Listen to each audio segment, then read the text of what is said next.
Alright, so this is just going to be how to replace your sway bar links on your Toyota Tundra. I think this will also work on a Sequoia.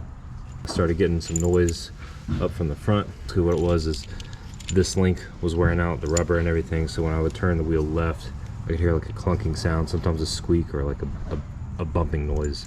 The quote from Toyota was $615 to replace both of these. I think I can do this in 30 minutes. Start the clock now. This is including filming time. Alright, so looking here up under the truck, I already took the bolt out here. All I needed was a breaker bar. I use an 18-inch. This one's a 19mm. What I'm going to do is I'm going to disconnect it from here. I'm going to disconnect the other side. And then I'm just going to drop the whole sway bar down. The way you do it, you've got a bolt here and one on the other side, times 2. So there's the other mount right there. So I'm just going to take all those out, drop the whole sway bar down. And the reason I'm doing that is because this bolt right there is kind of hard to get to. I also haven't tried doing it, so it's definitely possible you could do it on your own with this in place, but I'm just going to take it out. I didn't mention before, but you want to make sure that your truck is sitting level, or it's jacked up level. All right, next I'm doing these 4 bolts that mount up the sway bar, and these are all 17mm.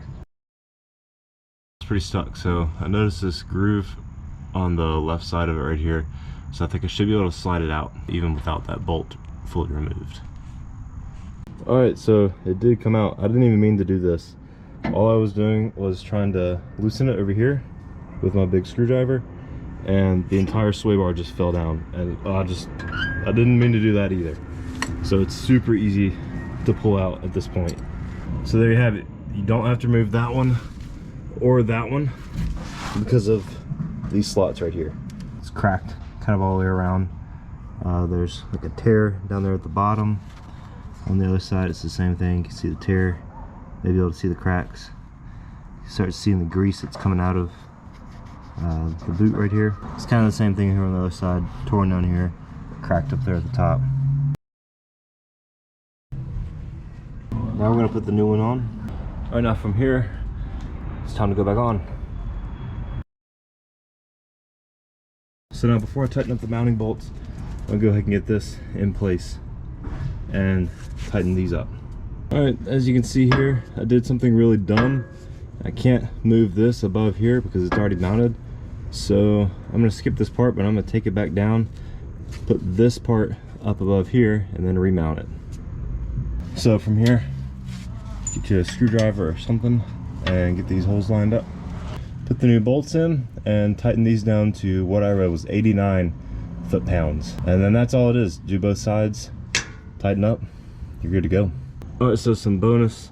These are torqued to 55 foot-pounds. Also, so the easier way to do this is to undo the bolts to the lower control arms on both sides. Let the sway bar swing up. That'll give you some better access to this nut back here. You can get it off from there. You just have to use some locking pliers or something like I was using earlier. This is an easier way if you don't want to take the whole sway bar off. Also, for total time, we've got 1 hour and 5 minutes, and that's with torquing everything down, looking up a couple things on the internet, and doing it for my first time while also doing a video. Probably would have spent that time enough just driving to the dealership and back. So it's definitely something you can do on your own. You don't need to jack the truck up. All you need, 17 and 19mm, probably a breaker bar, and if you want to, also a torque wrench.